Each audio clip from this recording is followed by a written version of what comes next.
ప్రకాశం బ్యారేజ్ను ఢీకొన్న బోట్లను తొలగించేందుకు అవకాశం ఉన్న అన్ని మార్గాల్లో ఇంజనీర్లు ప్రయత్నిస్తున్నారు.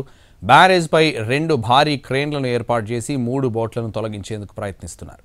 ఈ పనులు శరవేగంగా జరుగుతున్నాయి. మరోవైపు ఈరోజు రాత్రికి డైవింగ్ టీం కూడా చేరుకోనుంది. వీరు రేపు ఉదయం నుంచి బోట్లను నీటిలోనే ముక్కలుగా కట్ చేస్తారు. 3 ముక్కలుగా బోట్లను కట్ చేసి తొలగించేందుకు కూడా ప్రయత్నాలు చేయనున్నారు.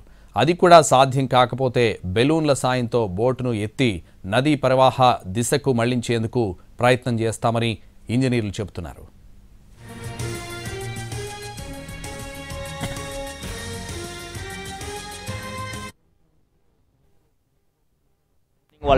డైవింగ్ టీం వచ్చి నైట్కి వచ్చిన తర్వాత రేపు మార్నింగ్ వాళ్ళ డైవింగ్ టీం వాళ్ళు లోపలికి వెళ్తారు.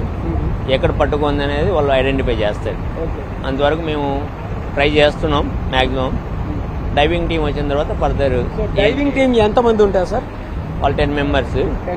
అండర్ వాటర్ కటింగ్ చేసి 3 పీసెస్ కింద తీయాలని ఒక ప్రొసీజర్. నెక్స్ట్ ప్రొసీజర్ వచ్చేసి బెలూన్స్ తెప్పిస్తున్నాం. బాంబే నుంచి బెలూన్స్ వస్తున్నాయి. 10 టన్ కెపాసిటీ బెలూన్స్ వస్తున్నాయి. బెలూన్స్ కనెక్ట్ చేసి దాన్ని బయటికి తీసుకెళ్లాలనేది ఒకటి ఆప్షన్. సెకండ్